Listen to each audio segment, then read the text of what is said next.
Bombay broadcast BBC Hindi news में आप सबका स्वागत है। जुहू गली गिलबर्ट हिल बीएमसी चौल के रहवासियों के लिए बड़ी राहत की खबर। आज Bombay broadcast BBC Hindi news से बातचीत करते हुए आमदार श्री अमित साटम ने घोषणा की कि गिलबर्ट हिल जुहू गली और बीएमसी चौल के एसआरए प्रोजेक्ट पर जल्द काम शुरू किया जाएगा। उन्होंने यह भी आश्वासन दिया कि सभी घरों के मालिकों को 305 वर्ग फुट एरिया का नया मकान फर्नीचर के साथ दिया जाएगा और इसी के साथ 2 वर्षों का किराया भी दिया जाएगा। खबर से स्थानीय रहवासियों में उत्साह है और उन्हें अब अपने पुनर्विकास की उम्मीदें और भी साफ नजर आ रही है। एक प्रोजेक्ट जो बहुत दिन से चल रहा था और मुझे वहाँ पे कुछ दूसरे बिल्डर का बोर्ड लगा हुआ है बीएमसी चाल में सर, दूसरे बोर्ड का मतलब वहाँ पे जो बिल्डर का है बोर्ड लगा हुआ है, तो मुझे कुछ शक हुआ, तो मुझे आपसे कांटेक्ट करने की कोशिश की कि ये क्या मामला है कि बिल्डर का बोर्ड लगा हुआ है बीएमसी की चाल में। देखिए, बीएमसी चाल की जो जगह है उस जगह को जुहू गली के एसआरए प्रोजेक्ट के साथ में एनेक्स किया गया था। यानी जुहू गली के एसआरए प्रोजेक्ट का डेवलपर ही बीएमसी चाल के लोगों को भी घर देगा, इस प्रकार का प्रावधान किया गया था। उसके बाद जुहू गली का एसआरए प्रोजेक्ट में स्कैम हुआ, उसके ऊपर ईडी का स्टे था और उसमें स्कैम होने के कारण जो वो प्रोजेक्ट आगे कार्यान्वित नहीं हो सकता था, इसीलिए मुंबई महानगर पालिका ने खुद आश्रय योजना के अंतर्गत बीएमसी चाल को ले लिया। यानी मुंबई महानगर पालिका खुद जो है वो आश्रय योजना के मार्फत वहां पर घर बनाकर वहां के लोगों को देने वाली थी। इसके दरमियान जब आश्रय योजना वहां पर कार्यान्वित हो रही थी तभी ईडी का स्टे भी हट गया। जुहू गली का जो एसआरए का प्रोजेक्ट है वो थ्रू एनसीएलटी एक नया डेवलपर वहां पर अपॉइंट हुआ। नए डेवलपर के अपॉइंटमेंट को सरकार ने, महाराष्ट्र की सरकार ने भी उसको रेटिफाई किया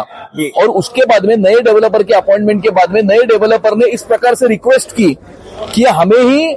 जैसे पहले था उसी प्रकार से बीएमसी चाल भी हम ही यहां पर घर बनाकर जो है वो देंगे। उसके बाद में ये जो भी मामला आगे आया तो हमने उसमें एक शर्त रखी और हमारी शर्त ये थी कि वहां पर बीएमसी चाल के ओरिजिनल 56 अलॉटीज है, वो 56 लोगों को आश्रय योजना के अंतर्गत घर मिलने वाला है। लेकिन जो वहां पर सर्वे हुआ था उस सर्वे में 86 लोग जो है वो और वहां पर 86 घर थे, लेकिन वो 86 घर जो है वो अपात्र हो गए। उनके डॉक्यूमेंट जो है वो पूरे नहीं थे और डॉक्यूमेंट पूरे न होने के कारण उन्हें अपात्र किया गया था और बीएमसी के आश्रय योजना में इन 86 लोगों को घर नहीं मिलने वाला था।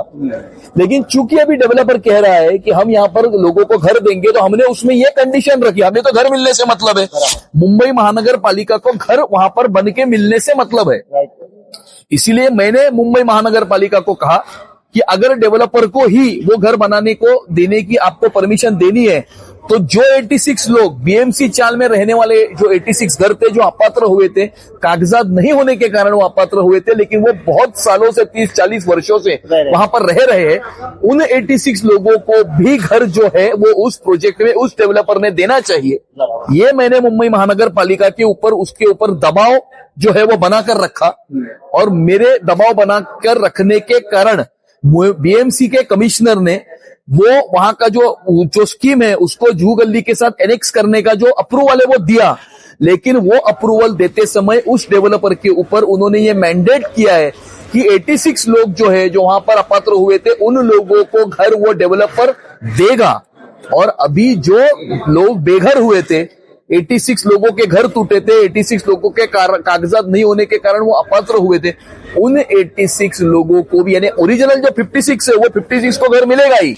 उसके ऊपर और 86 जो अपात्र हुए थे उन्हें भी घर मिलेगा और उसके ऊपर करीबन 300-400 और घर जो है पीएपी के माध्यम से मुंबई महानगर पालिका को वो डेवलपर हस्तांतरित करेगा।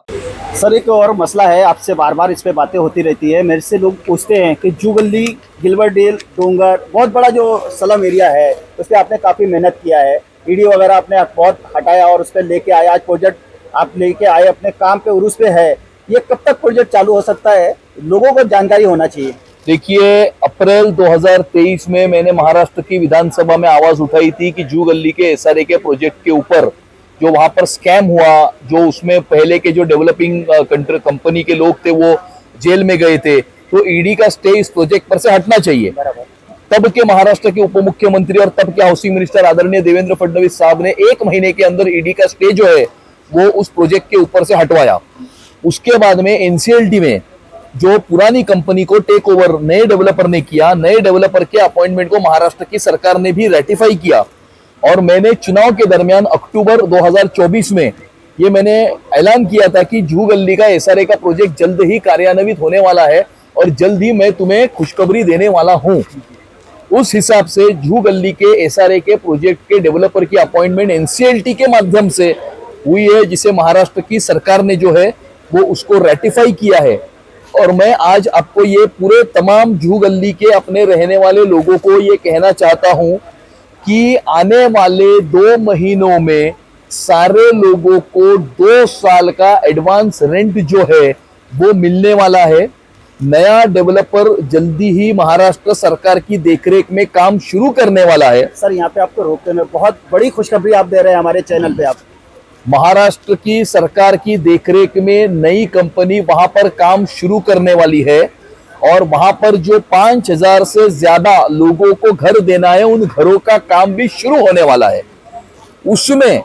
मैं आपको आने वाले समय में डेवलपर के ऊपर एसआरए और महाराष्ट्र की सरकार के माध्यम से मैं ये दबाव बनाने वाला हूं कि 5000 से ज्यादा लोगों को सिर्फ घर ही नहीं, उनको 2 साल का एडवांस रेंट मिलने वाला है,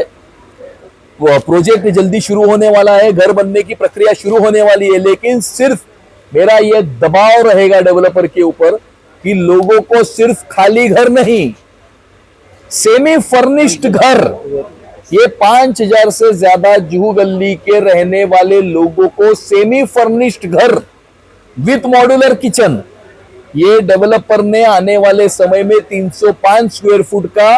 बनाना चाहिए। इस प्रकार का दबाव मैं सरकार के ऊपर और उस कंपनी के ऊपर बनाने वाला हूं और मुझे ये पूरा विश्वास है कि मेरे दबाव की वजह से बीएमसी के 86 अपात्र लोगों को भी घर देने का कबूल कमिश्नर के ऑर्डर में हुआ है और मेरे दबाव की वजह से आने वाले समय में जुहू गली के लोगों को वहां पर सेमी फर्निश्ड 5000 से ज्यादा घर ये मिलेंगे। अमित साटम जी ने यहाँ पे वादा किया है कि आप जिस हाल में रहेंगे खाली एक जोड़ा कपड़ा लेके आप उस घर में आने का वचन दे रहे हैं। ये बीबीसी हिंदी न्यूज में इन्होंने कहा है कि हमारी कोशिश यही रहेगी कि आपको कुछ भी लेके नहीं आना है, ऑलरेडी आप आइए और घर में सब आपको मिलेगा।